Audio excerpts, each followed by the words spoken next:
Many of you might remember Bernie Madoff. He probably did one of the largest Ponzi schemes in the US. And, the thing is, this man, I remember, when all of this was going on, he said he wasn't sorry for what he did. And damn near all of the people that he ripped off looked just like him. So just remember one thing, they took forever to put Bernie Madoff away. They watched this man steal all kinds of money, and it went on for decades. And they were very slow to get him.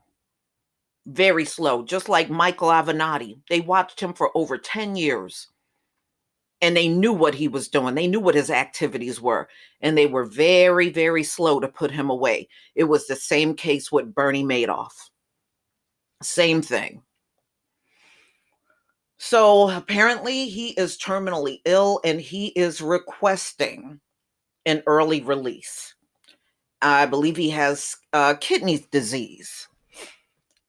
So he's 81 years old now.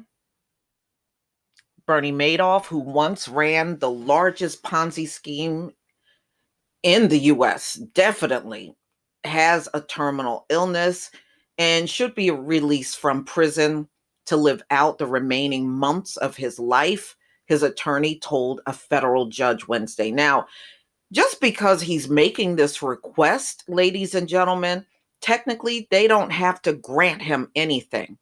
Bernie Madoff was sentenced to 150 years in prison. All right.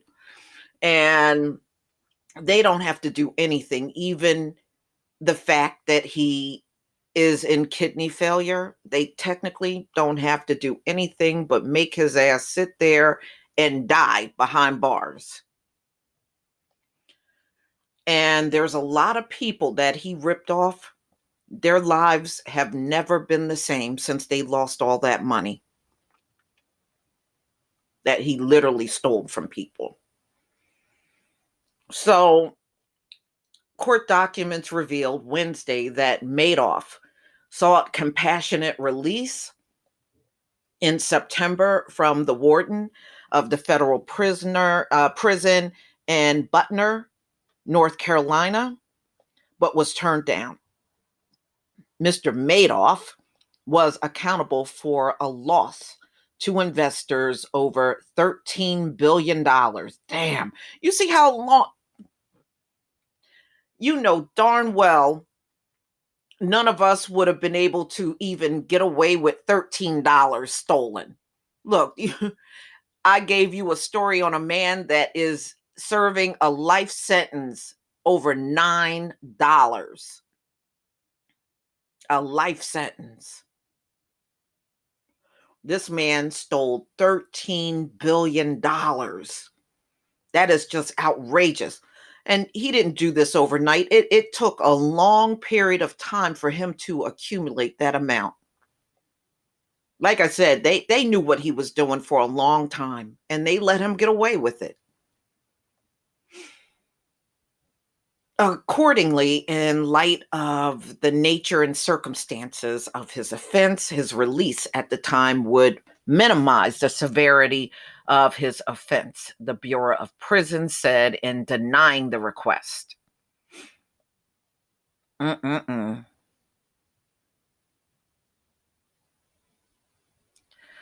the past year, that would have been the end of the matter because federal courts were powerless to act on requests for compassionate release that had been denied by prison officials. But Congress changed the law when it passed the First Step Act late in 2018.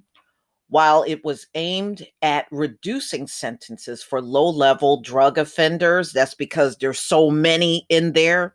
There's more drug offenders than violent offenders in jail, in prison. That's how America runs things. This is how they run their system.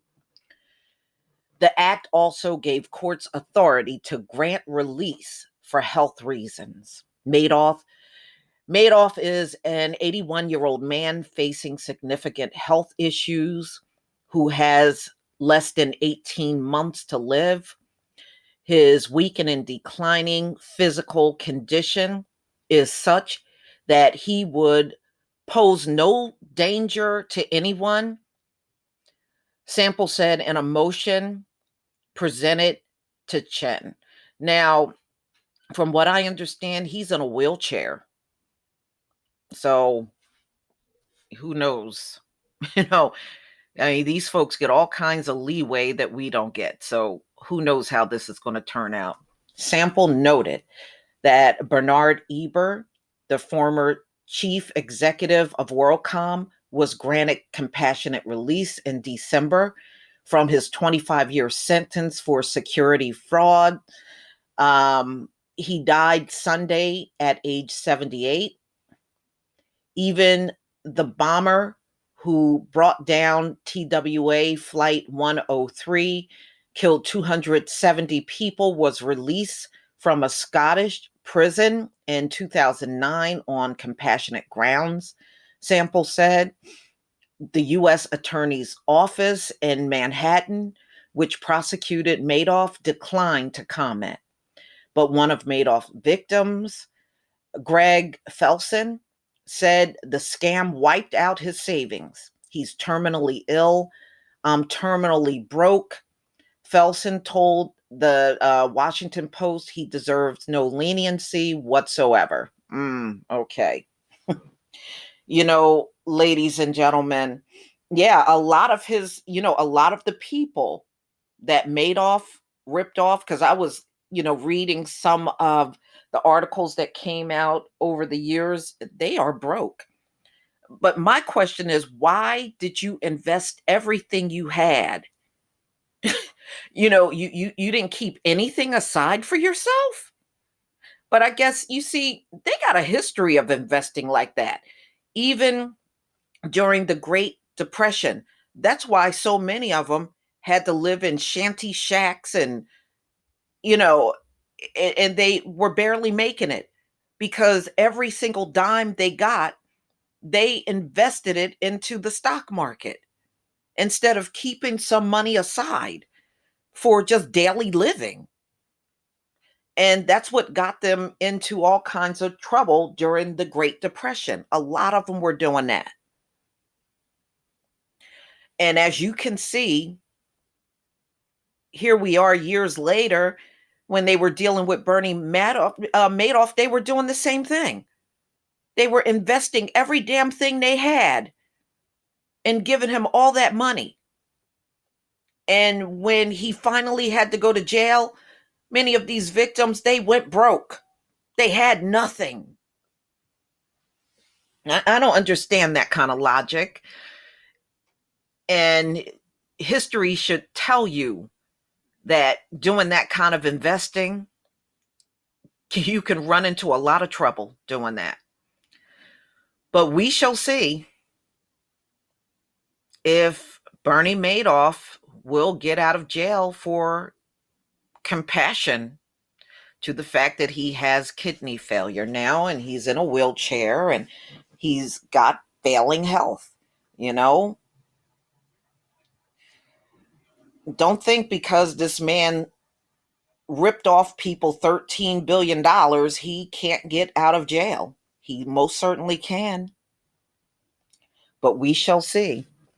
Please leave your comment and subscribe. Don't forget to hit on the notification bell, and I'll see you on the next video. Peace, family.